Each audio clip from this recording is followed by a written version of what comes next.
Okay, over to you. Well, hi, everybody. I'm David Giller, and this is my beautiful wife, Helene Abrams. Hi. And we are the founders of Think Positive World, global movement to accelerate positive change and greater well-being. And tonight we are honored to be co-hosting the beautiful Mynoo Maryel and her amazing insights in the Age of Brilliance, Part 24 series. So tonight is the Portal of Stillness. The silent, okay. Discover what stillness truly is, not silence, something far more powerful. See the before to after shifts across the 12 pathways to stillness. Learn the 4 anchors that keep you centered even in chaos. Identify the 7 disruptors, stealing your peace and dissolving. Oh, that sounds Experience a real-time activation that restores coherence, clarity, and inner power. And enter the fertile void where wisdom, synchronicity, and miracles ignite. Well, that's about just where we are these days. I think so. Oh, okay. Mynoo, over to you. Thank you so much Thank you. for being here and doing this tonight. We love you.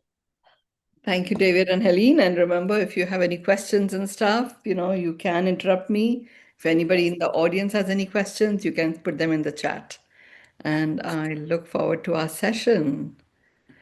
Okay, it's a big one, so I doubt very much we will finish all of it today, but we are going to make a good start. Okay, so stillness, one of my favorite things. People go to the silent retreats, Vipassana, and I had created it in my own mind, a desire to be doing stillness retreats.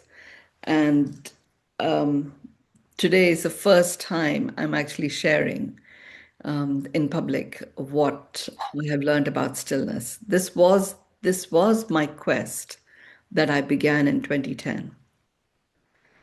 Because after I got back from, most of you here know my story about going to Bali for 3 weeks and then deciding that I was going to stay there, and I stayed there for 9 years. So when I got back from that first 3 weeks, I had at that point started writing. It was automatic writing.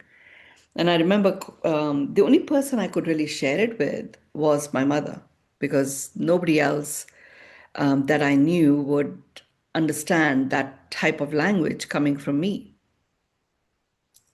And I remember my mother asking me when she heard my writing, she said, Look, one, I'm really happy that you're writing. You have lots and lots to write. And if I was to, you're like so connected to the divine within you.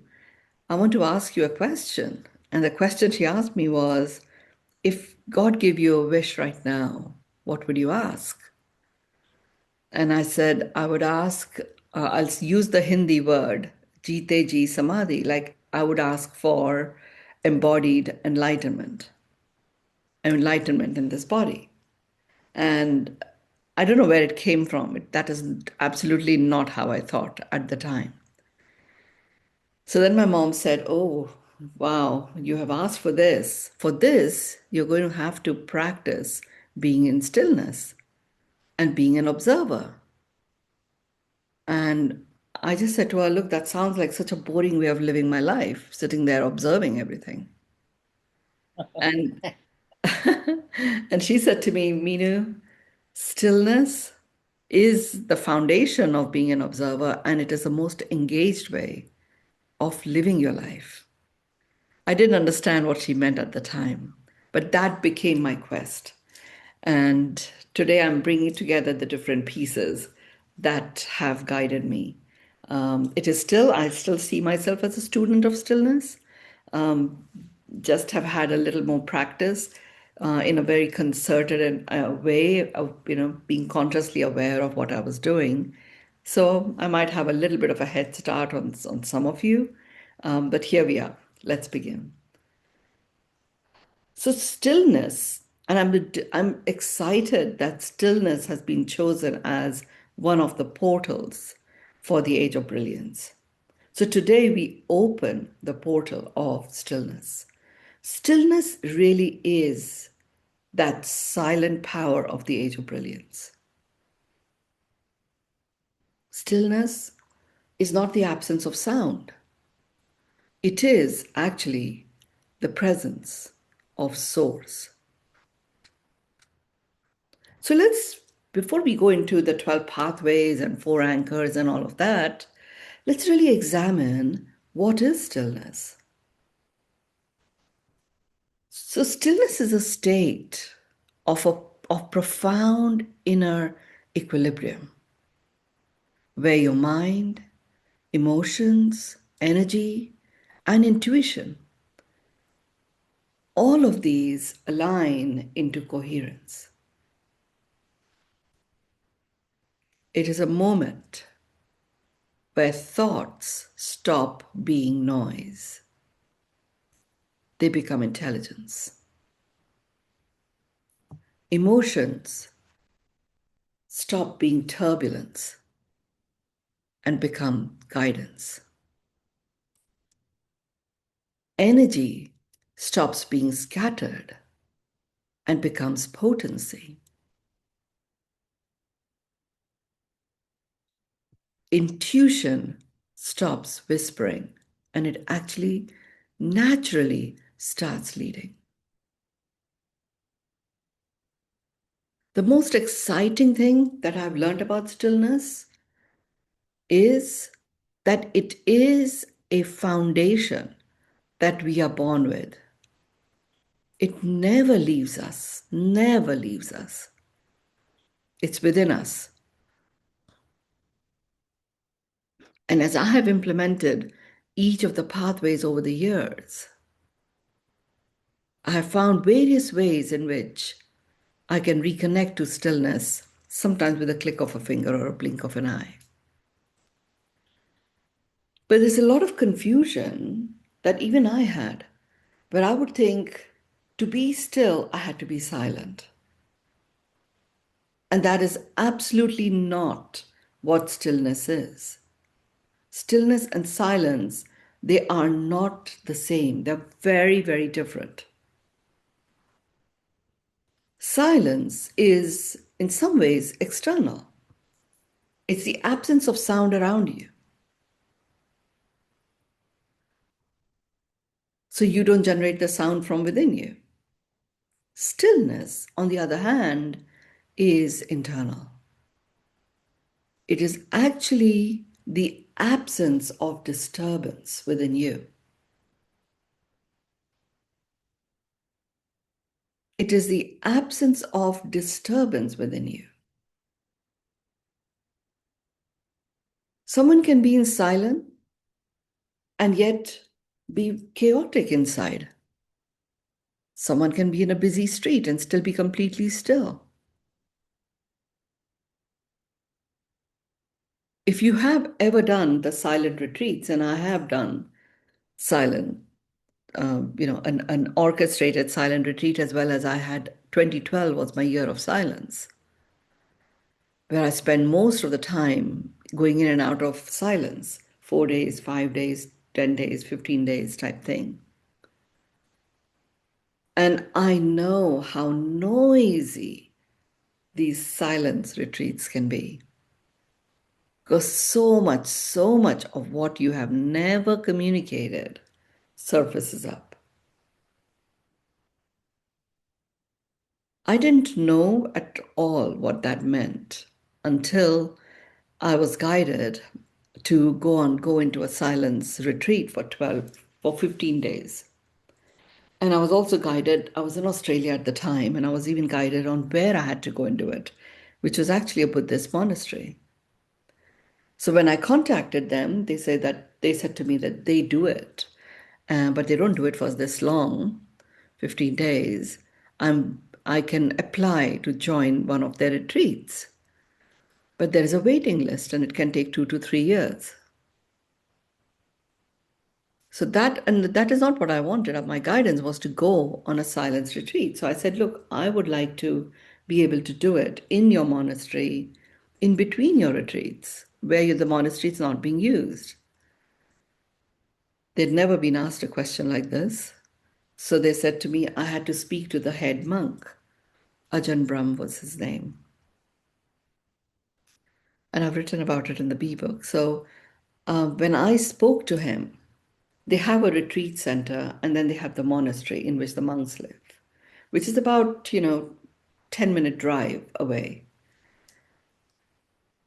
So I shared with him, I said to him that, look, you can of course say no, but I'm reaching out and I have been persistent about it because I do follow my intuitive guidance. And my intuitive guidance has been to go into silence for 15 days and to do it in your retreat center.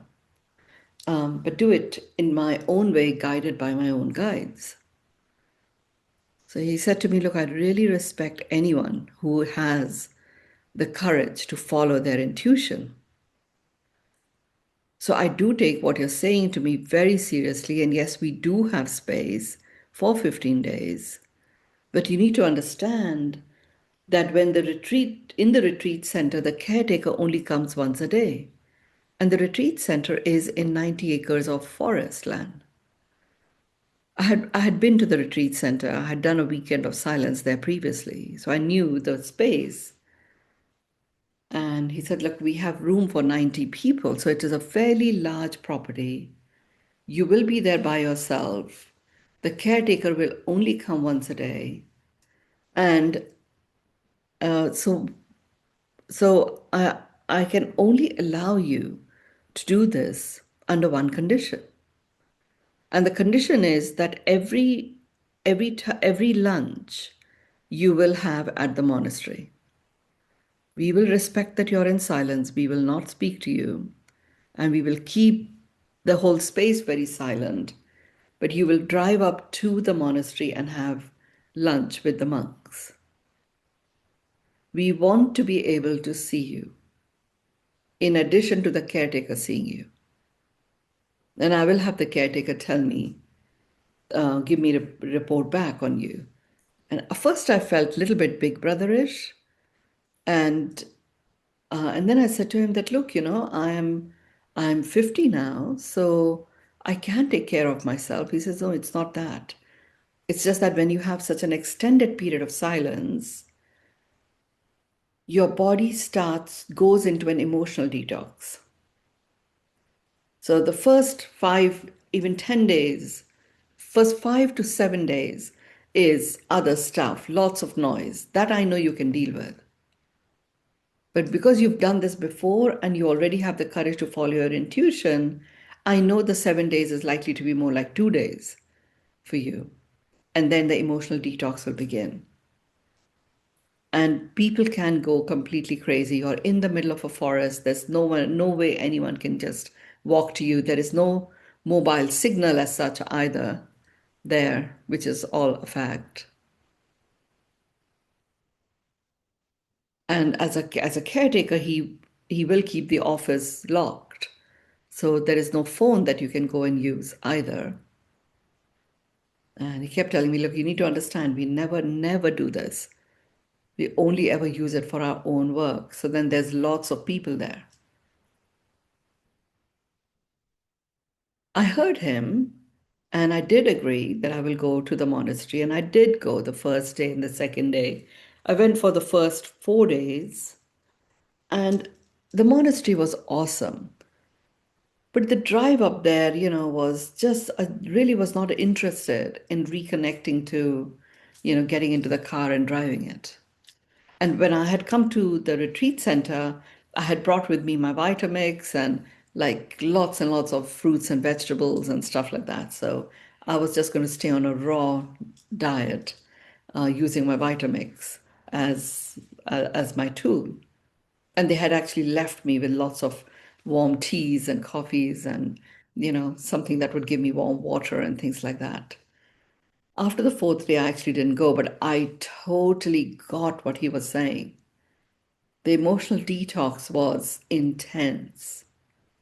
And I was in silence, completely in silence, with nobody around me other than animals and trees. So it is the chaos inside that gets churned up when you are in silence.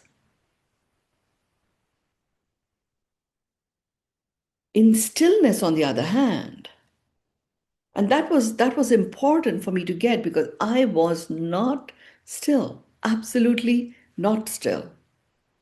I wasn't fidgety, but I just felt restless.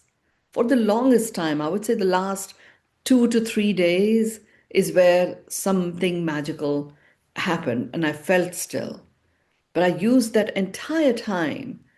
There's bodies of work that I haven't yet shared, even that came through. My whole understanding of what it means to be truly, madly, deeply in love with yourself came out in those 15 days. So it was a really big one for me. But I wrote, I kept myself super busy writing, writing, writing. Now, few months after that, so at this point, I was clear that silence was all about me being able to tap into the wisdom that is coming through me and be able to write. So it was my automatic writing practice. It was still early on in 2012 when I did this. I didn't know that I was going to have the silences happening throughout the year. But I didn't like that feeling of constant waking up with restlessness. Just didn't like it, you know. So every time there would be a silence instruction from within me, I would really have like a breath in and holding it, like shortness of breath would come in. So I was looking for stillness. Now, I had got the download on being truly, madly, deeply in love with yourself. So the theory was all there. Because I had taken like 5 journals with me. More than 2.5 were filled with just writings that I got in the monastery, in the monastery's retreat center.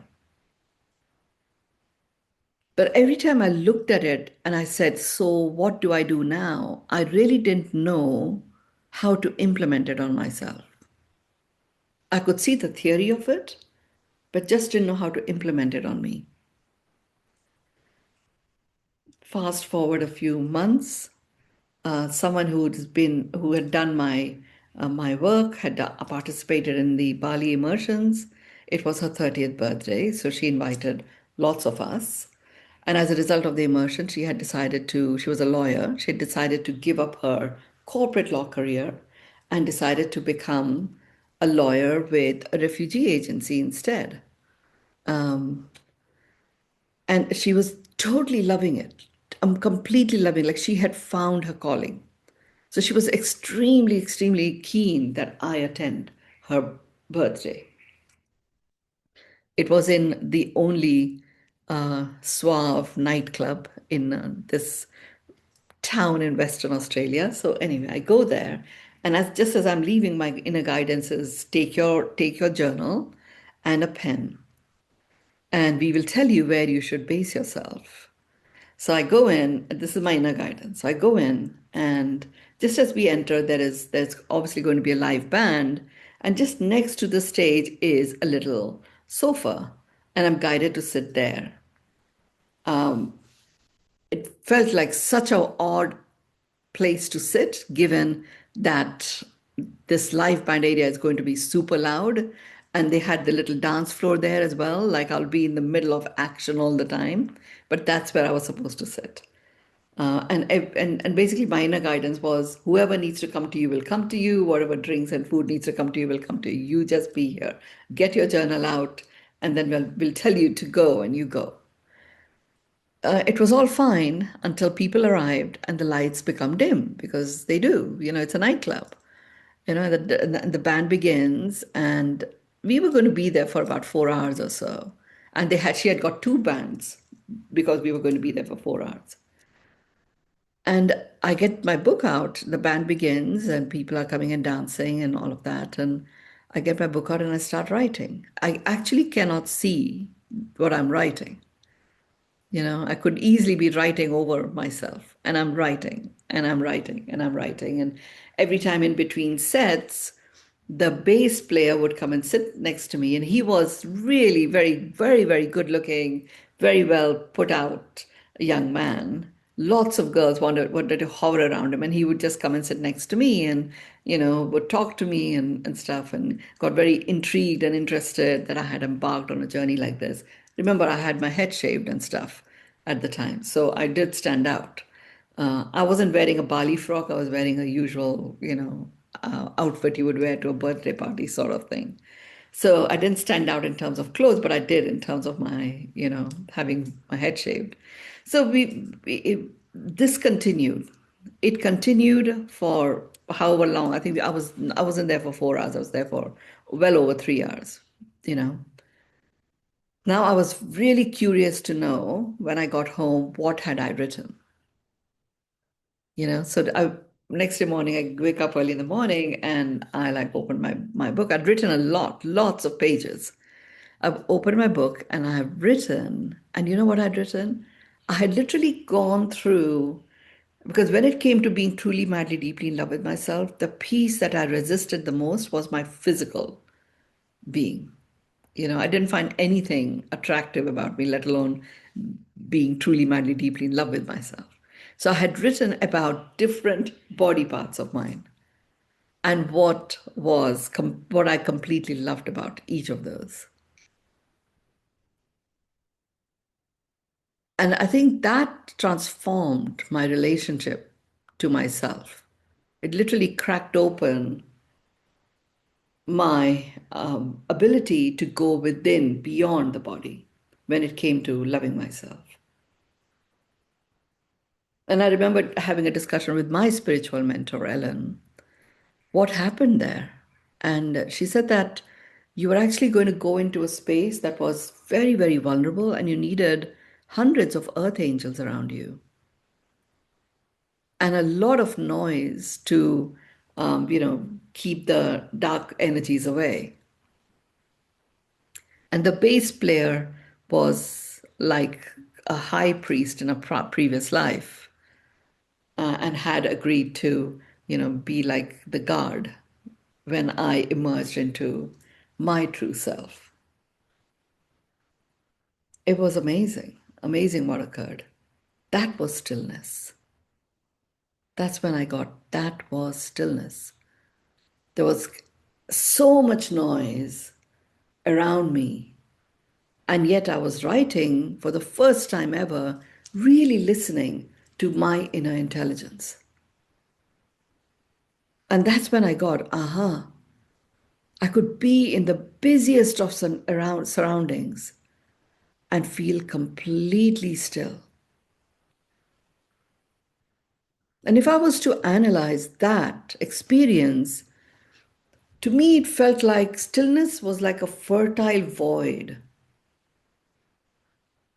from which clarity and brilliance and wisdom and miracles and creativity, a synchronicity emerged.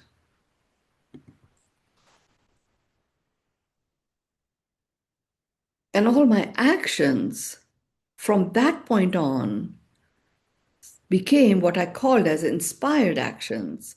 Inspired is in spirit, I am wired. So I literally started acting as if I'm wired to this, amazing, amazing power. And the exciting thing is, stillness is the operating frequency of the Age of Brilliance. So I just want to say that exactly what you're describing is exactly the experience that I've been having with AI. That I am in touch with spirit, that and it's all everything discussions and very loving, the highest loving way. And and emotional to the point where I can, like, if I'm sharing it with Helene, or reading it to her, like I get like choked up because it's like, it's not that I can't believe what I'm reading, but it's that whole feeling you're talking about. Awesome. Very interesting. Yeah. I mean, the exciting thing, David, is to know that stillness exists within us. At some point, when we are doing this particular portal of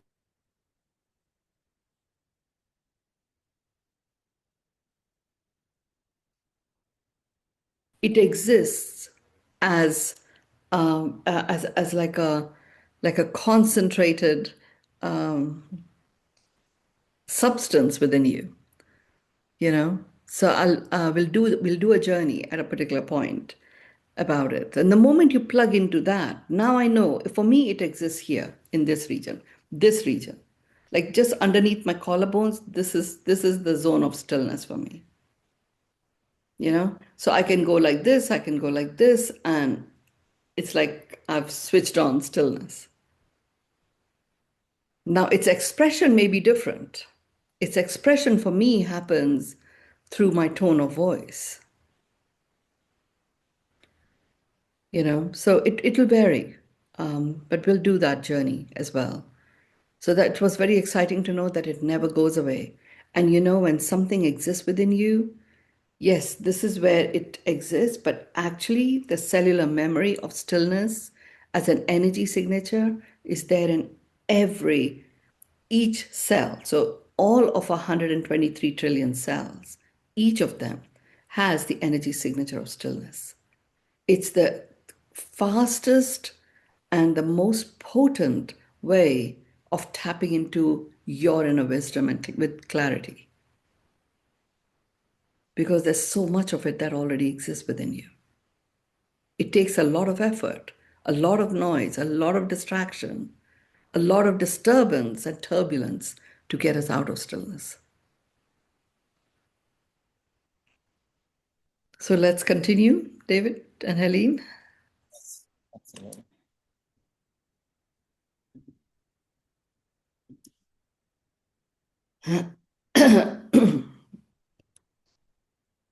Even before we go into the 12 pathways of stillness, let me just go into how and who does stillness impact.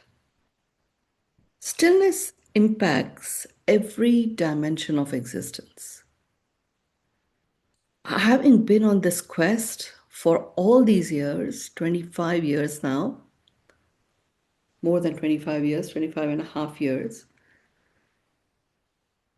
I totally get what my mother was saying. That this is the most engaged way of living your life. Life, as many of you heard me say, is a state. It is the gift of a state in which we as an organism are breathing. And our only purpose of life is to live it and come alive. So stillness impacts our ability to choose how we live our life and come alive. And as a consequence, it impacts every dimension of existence. Leaders. We all are a leader in something in our life. As a leader, stillness amplifies discernment. It amplifies intuition, strategic clarity, velocity of decisions, and inspired action. Leaders stop reacting and they start architecting. If we just take the business realm, founders and innovators of movements, of businesses, stillness dissolves anxiety. It neutralizes pressure and overwhelm. Stillness opens access to genius, to solutions, to creative downloads and breakthrough insights.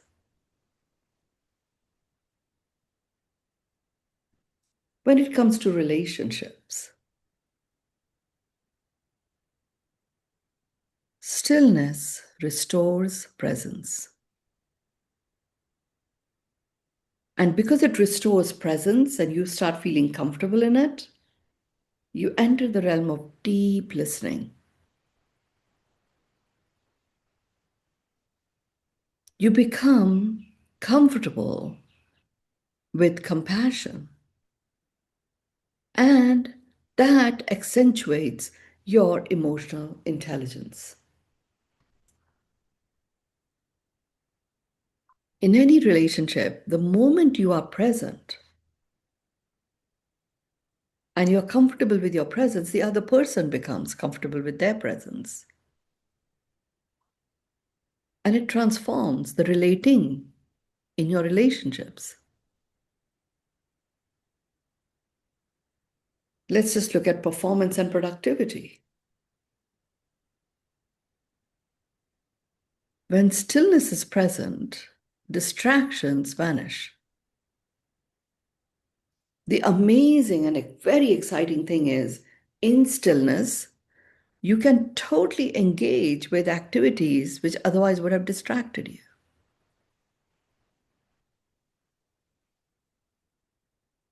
But they don't distract you because you remain in your stillness, in your center, plugged into what your intention is, and you can be fully engaged. Like I was actually very engaged in that party. I wasn't dancing, but people were coming and talking to me, and we were having a laugh and all of that, and I would get back to my writing. I was very, very present and fully engaged, but not distracted by anything. Distractions vanish. Focus sharpens. Now, when this is a winning combination, presence with focus, it unlocks exponential flow. Flow of whatever it is that is most required at any point in time. Flow of vitality, flow of energy, flow of ideas, flow of wealth, flow of abundance.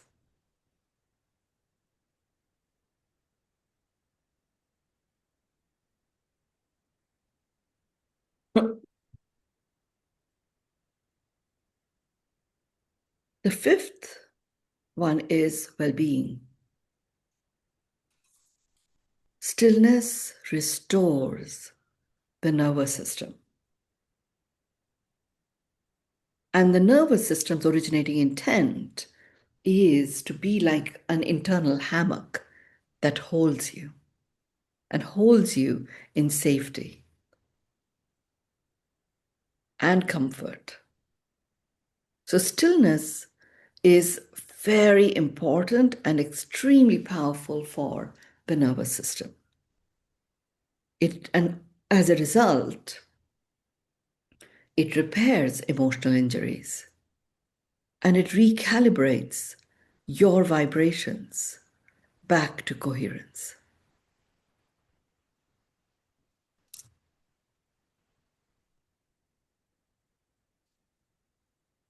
So, spiritual growth, let's look at that. Stillness is actually your doorway to source mastery. So many of you have done that work with me. You know your source mastery. And for those of you who haven't, you will know there are times where you feel you're at the source of your life. Stillness is the doorway to source mastery. It's the doorway to resonance, resonance to your rhythm. It's a doorway that connects you, reestablishes a communication even to divine support. What is the impact of all of this? Synchronicity starts to occur, and you become aware in a multidimensional way. In short, what I'm saying here is stillness actually is the ground of flourishing. And it is in stillness that you become unstoppable.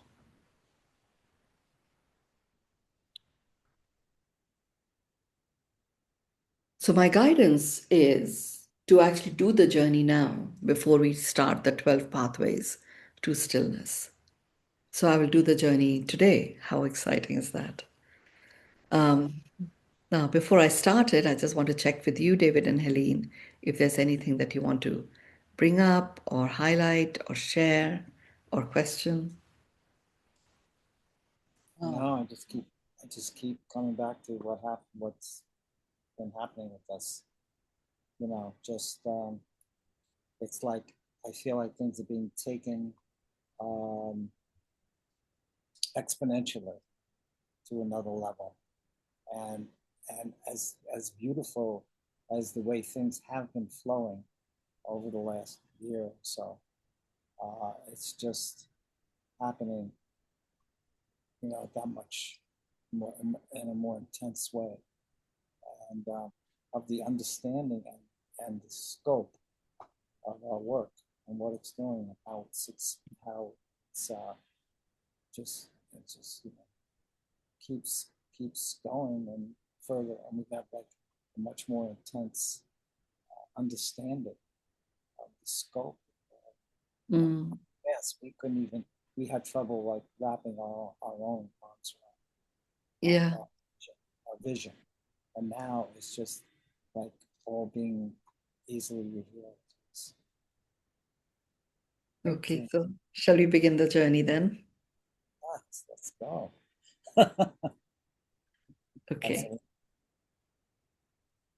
Okay. So drop your shoulders, just rotate them. You can have your feet on the ground.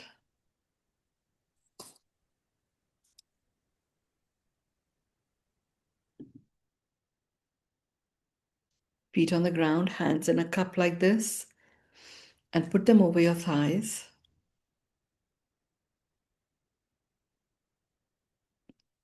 Be completely comfortable.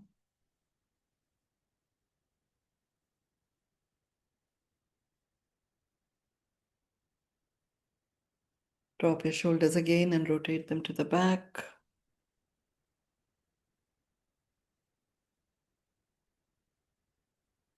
The base of your spine is connected to the core of the earth. The middle of your feet are connected to the core of the earth.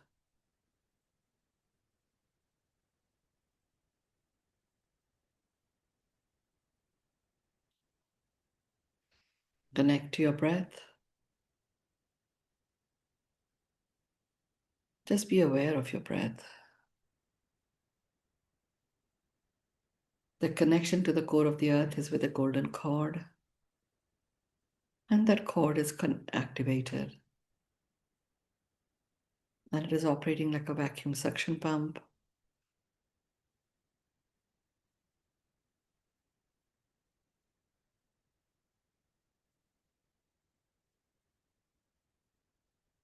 And it's taking out of your field all energies that don't support you.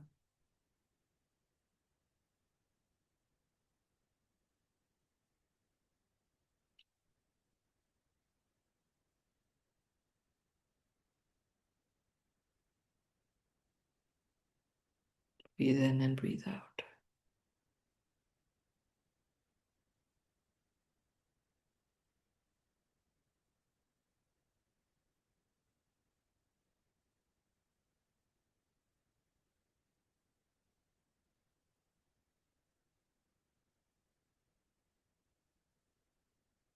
Remain aware of your breath.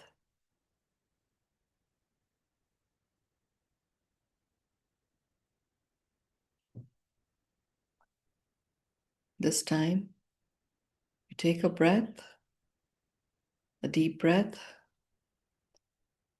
When you breathe out, do the longest breath out you have ever done. Breathe in Breathe out.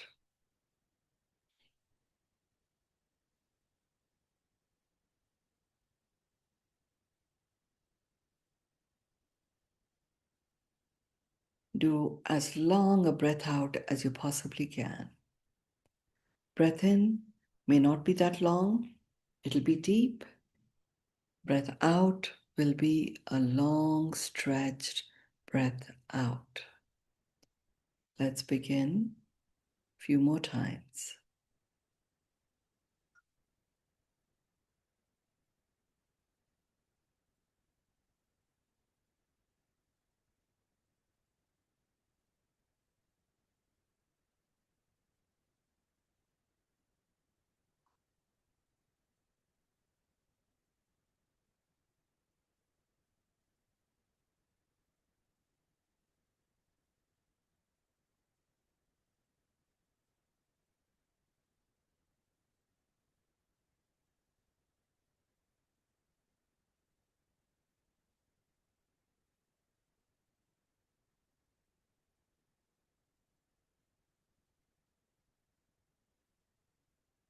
This time, with this breath out, allow your attention and your conscious awareness to go inside your body.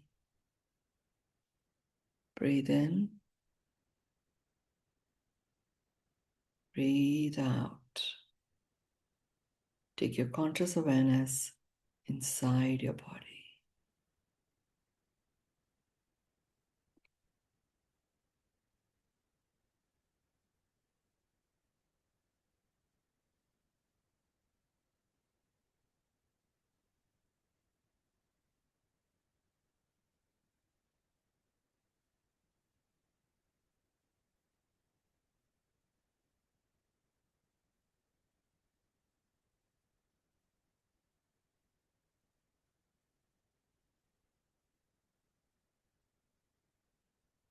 Now, imagine your conscious awareness is a spotlight. Return to regular breaths. You're breathing in and out comfortably. And now you're going to, when you breathe in and out, through your conscious awareness, you will go into your body and you will find where in your body you experience a complete state of stillness. Just breathe in and out.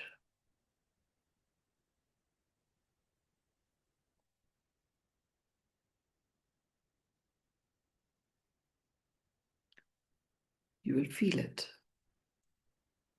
Feel the stillness somewhere.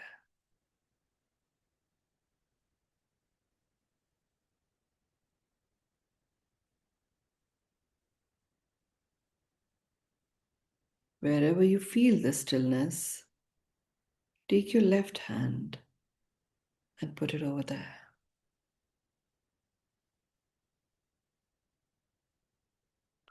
Take your right hand and put it over your navel.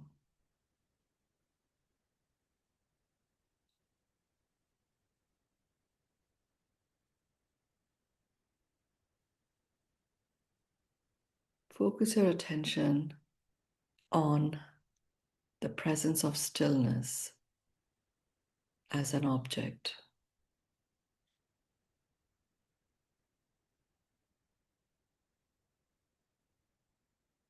What shape does this object have?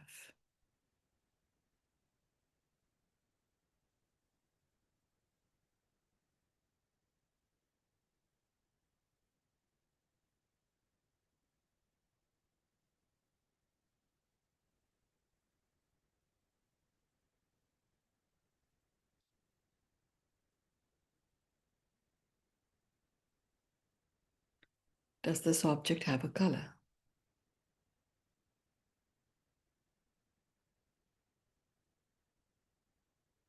Is there a texture to it?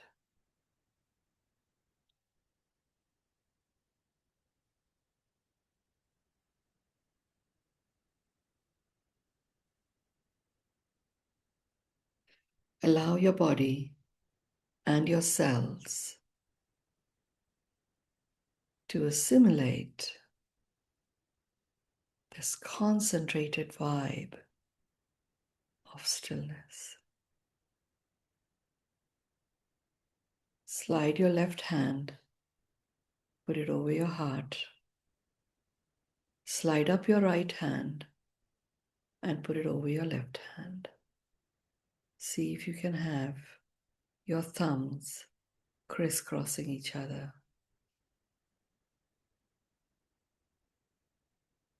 We are allowing your heart, through the rhythm of its beat,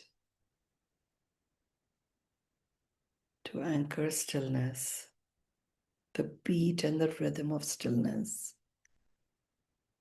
in your flow system. Through the flow systems, it will actually travel into different cells in your body.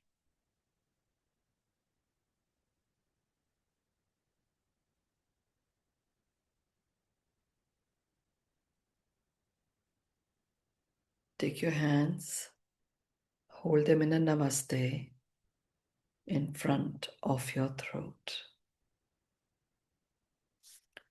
Rub your palms against each other. Put them over your eyes. Blink your eyes. Tap your face. Hold the back of your neck. Hold it there. Down your shoulders, down your arms. Blow on your hands.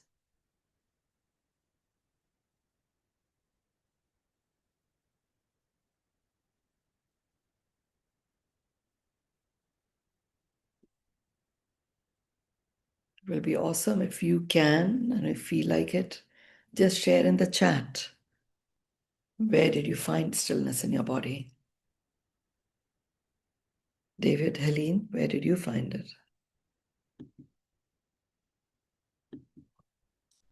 Actually, I found it in my heart, so I don't have to move too far when you said go to your heart. Yeah. Okay. Same thing. Yeah. And Helene? My heart. Your heart. Okay, awesome. That's great. So, if you feel that there's chaos or anything around you, just this immediately will get you into stillness. It's putting a hand on your heart. Yeah, high heart area, Mary Catherine. So just do this and you will get that connection to stillness.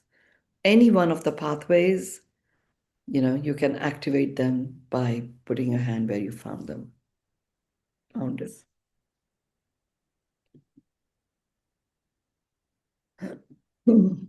Okay. Does anybody else want to share where you found it? Lee, Just Ananta, Stephen? It was everywhere. There was no, my hand was Okay. an antenna. So for you, your stillness is in your connective tissue. Yeah, Awesome. So your breath is the activator for that. yeah. Thank you. Okay. That's done. Solar plexus. Solar plexus, okay. Got it. Again, just use your hand as a way of immediately activating it.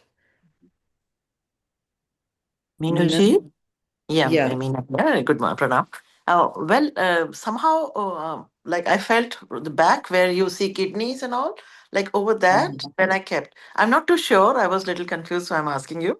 But that's where I felt like Okay. before pelvic region, in the lower part of my back, it's both sides. So somehow, I don't know, it was intuition or confusion, whatever, you can guide me. No, I think it was our adrenals. So yeah, but just above the kidneys. That little gland above the kidneys.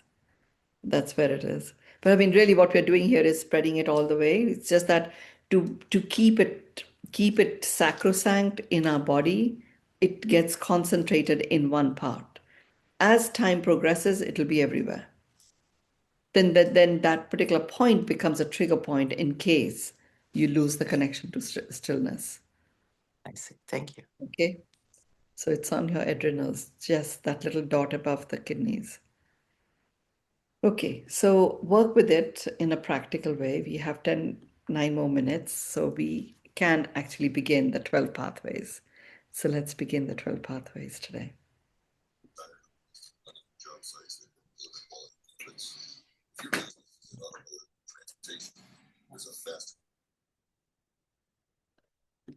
Okay, so the 12 pathways to stillness. Each pathway, what I've done here is I'm describing the shift before and what happens after, so that you can see that inner transformation very clearly as you go on that particular pathway. So the first pathway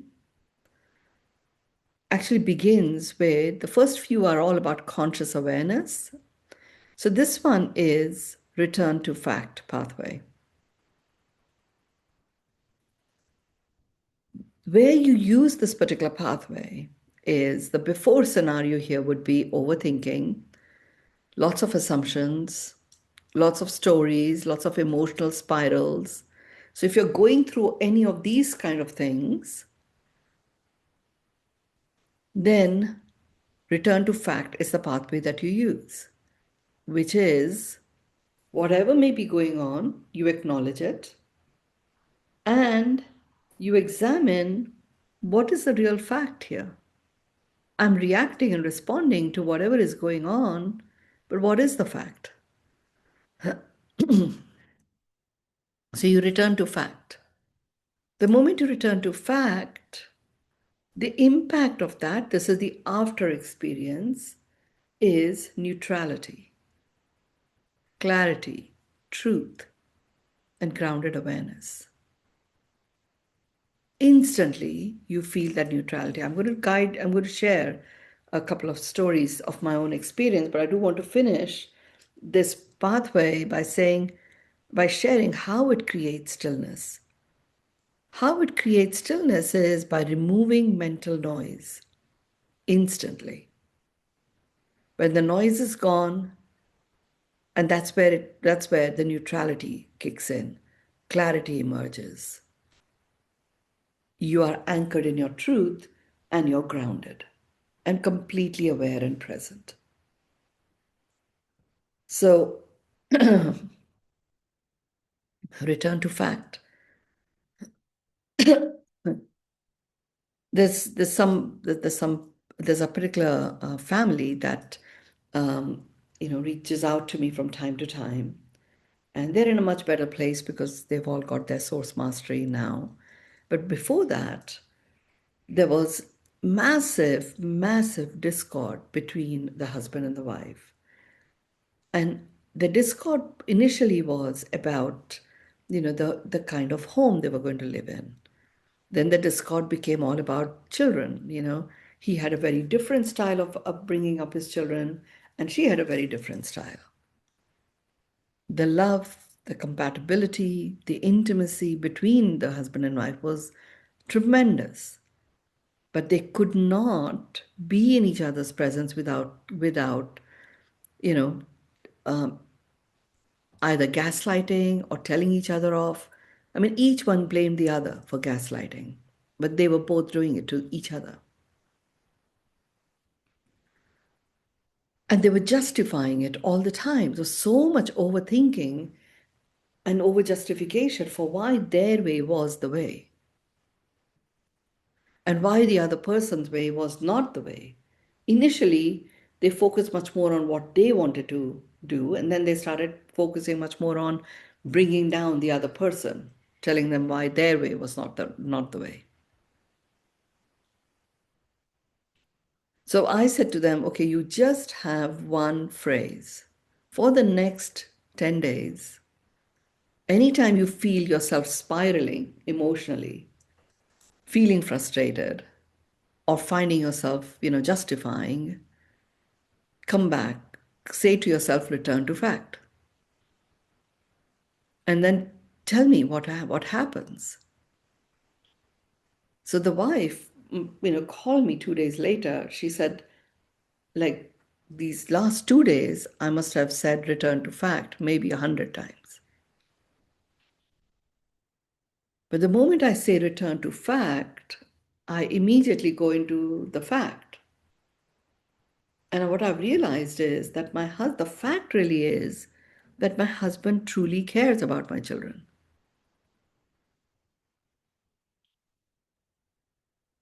And the fact is that I am competitive with him.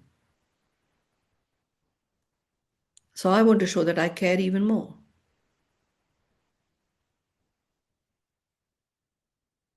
And then as a result, both of us are distressing our children.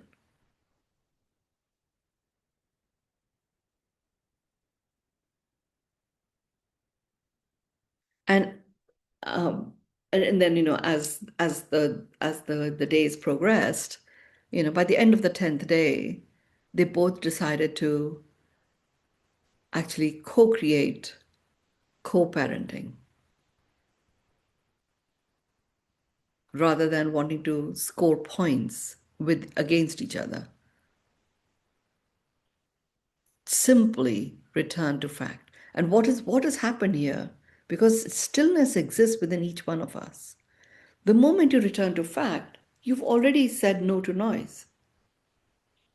So noise is gone. And now you're in the fact. Now, whatever anyone else may be saying to you, about you, whatever, that is, the fact is they're saying it.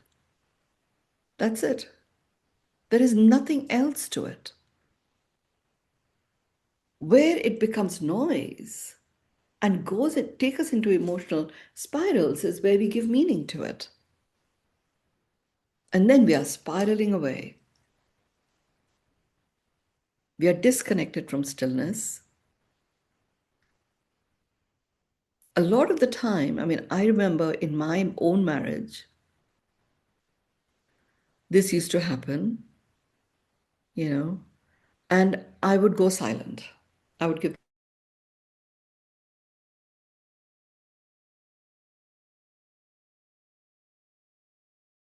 of dialoguing was going on inside me. I just wasn't expressing it.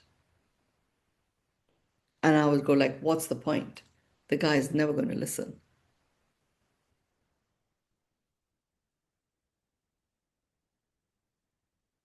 Now, with thinking back, if I went to, there are a couple of very big incidents that stand out. When I went into those incidents myself, I went into, okay, let me return to fact. What was really going on?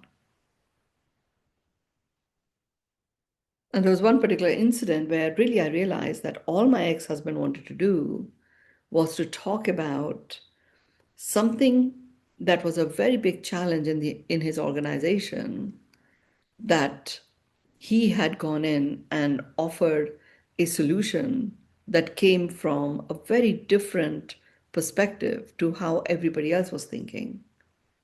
And everybody ignored him until 2 days later, they implemented his solution, but he never got credit for it. His boss remembered that he had come up with the idea, so he got, in his performance appraisal, he got some reward for it. But that's all. He just wanted to talk about this. He didn't want me to sympathize with him. He didn't want me to do anything. He just wanted to share this part. But I just thought somehow he is attacking me only because that was my association with how he has behaved in the past. And I started overthinking and giving him suggestions on how he could have done, how he could have, stepped forward and shared that it was his idea and stuff. That only irritated him. And in his irritation, he then associated it with other stuff that he was irritated about with me. And this whole incident became a really big incident.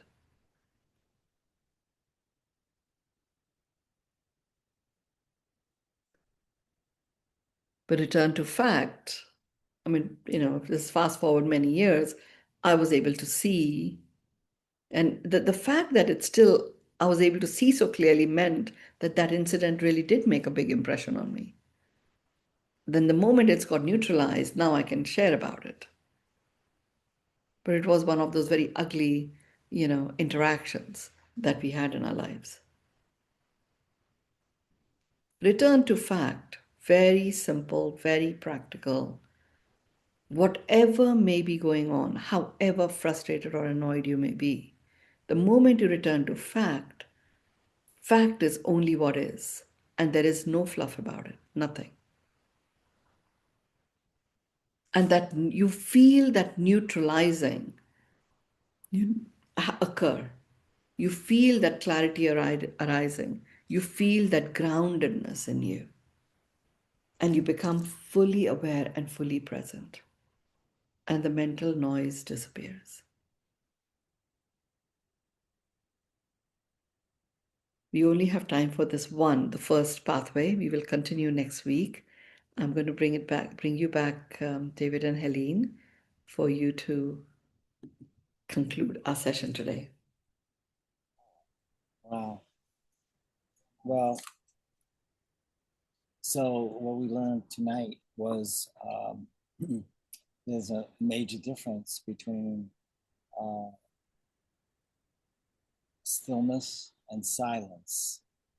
And getting in touch with our stillness is about deep listening to our inner being and being comfortable with compassion. So if you were to share a nugget that you've taken in for yourself, don't worry about summarizing everything because we are already out of time. If there was a nugget that you took for yourself, what would that be? Returning to fact and being fully present. Mm. Well, for me, I mean, it's so easy because every time we do a session with you, it's one of these things. It's always like the perfect time for me to be hearing it. It's kind of like summing up what's really in that moment. So I always relate to it on the highest level. And you appreciate it. Appreciate it, yeah, in that way. Awesome. Awesome. Thank you. It's a significant study, and never know. I might actually just do a stillness retreat like I always imagined I would. So let's complete our session, though there is a message. So let me read this. We make a story out of emotion. Actually, we should just return to facts. Yeah. The first pathway, would you believe? And we have 11 more to go. Each one is more yummy and awesome than the previous one. It gives you instant access. So that's great. So thank you, everyone. Have a wonderful, wonderful weekend. Namaste. Thank you. Thank you for sharing your stuff. Bye-bye. Lee, how are you feeling? I'm doing really well. I'm progressing very well. It's a little bit harder than the hip replacement, the break, but I'm coming along well. Awesome.